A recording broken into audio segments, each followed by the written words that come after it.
اللہ تعالیٰ فرماتے ہیں، بلکہ یہ حدیث ہے، اللہ کے نبی فرماتے ہیں ان اللہ لا ينظر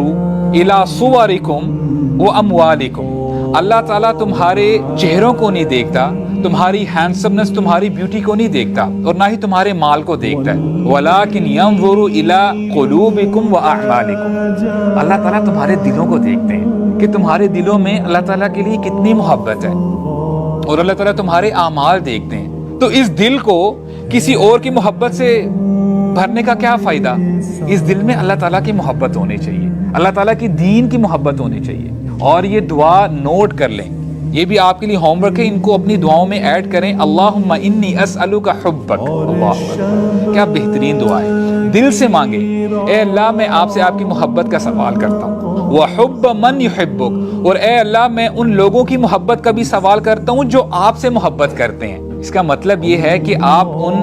نیک لوگوں کی محبت کا بھی سوال کرتے ہیں، اے اللہ جو آپ کے صالحین بندے ہیں، آپ کے جو نیک بندے ہیں، مجھے ان سے بھی محبت ہو جائے۔